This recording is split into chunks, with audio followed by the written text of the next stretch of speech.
The 1980s began, and the city of Wichita held its breath. Years passed with no word from BTK. The case grew cold. The detectives who had worked the original crimes began to retire, passing on their thick binders and heavy knowledge to a new generation of officers. The files remained open in the cold case unit, a silent testament to the victims and the ghost who had haunted their city. More victims were discovered in the mid-80s and early 90s that were later linked to him. But at the time, his reign of terror seemed to be over.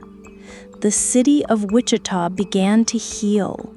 The legend of BTK faded into a dark piece of local history, a story told to frighten teenagers. But for the police department, the BTK case was a wound that never closed. They had his letters, they had his DNA from the crime scenes, but they had no match in any database. For over 2 decades, the killer known as BTK simply vanished. We now move forward in time to the year 2004. 30 years had passed since the first crime. The original case files were yellowed with age. The investigation was now in the hands of a dedicated cold case unit led by Lieutenant Ken Landwehr, a man who had been a young officer when the Otero family was found. Landwehr and his team kept the case alive, periodically reviewing the evidence, re-interviewing old witnesses, and hoping that some new technology or a forgotten lead would finally provide a breakthrough. They knew the killer was likely still out there, living a quiet, normal life among them. And then, in March of 2004, an envelope arrived at the Wichita Eagle newspaper. It contained a letter, a copy of a victim's driver's license, and photos from the crime scene. The letter was from the BTK killer. After 25 years of silence, he was back. The return of BTK sent a new kind of chill through Wichita. The older generation remembered the fear vividly, and a new generation was introduced to the city's phantom. The cold case was now a very active front-page investigation. The new letters were analyzed and compared to the old ones. The tone was the same, arrogant, taunting, and desperate for the spotlight he felt he had lost. This time, however, the police had an advantage they didn't have in the 1970s: technology. And, as it turned out, the killer's own ego would become their greatest investigative tool. BTK began sending more packages and letters. He left a cereal box in the back of a pickup truck with a doll and a message for the police inside. He was playing his old game, but the world had changed. He seemed dangerously unaware of just how much forensic science and digital technology had advanced. He eventually sent a question to the police through a local news station.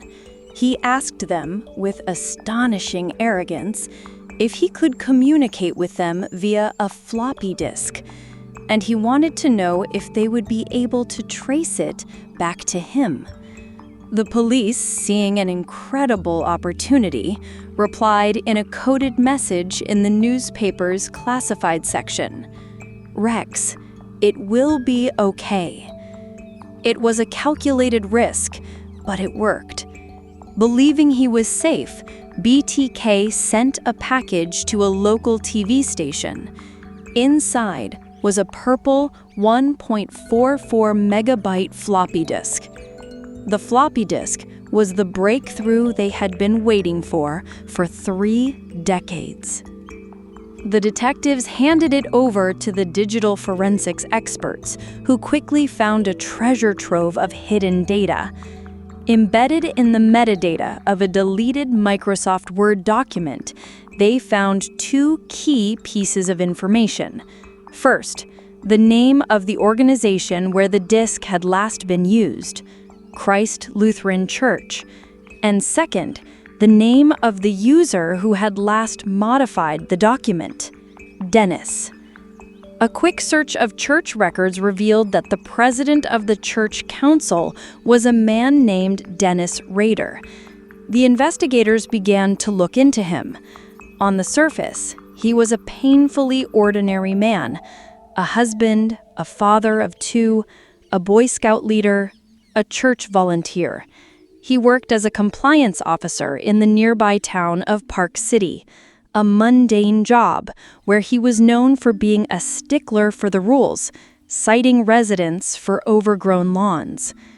The police needed more. They needed his DNA. In a quiet, careful move, they obtained a warrant for a DNA sample from a pap smear Rader's daughter had taken at a university clinic.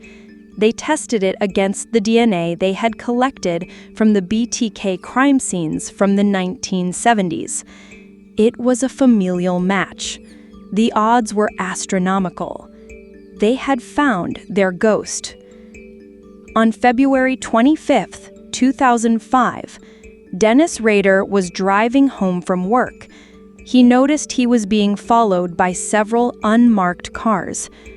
As he pulled up near his house, the police methodically boxed him in. Lieutenant Ken Landwehr, the man who had lived with the case for most of his career, walked up to the driver's side window. After 31 years, the hunt was finally over.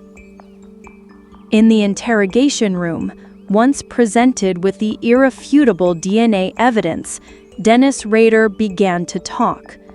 For hours, he calmly and methodically detailed the crimes he had committed over 3 decades, confirming he was, indeed, the BTK killer.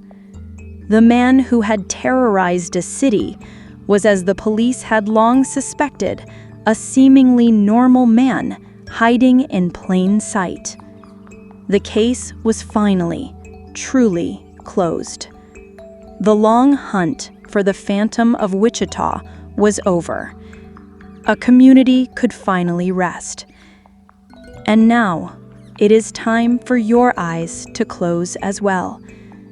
Thank you for listening to True Crime to Sleep To. Rest well.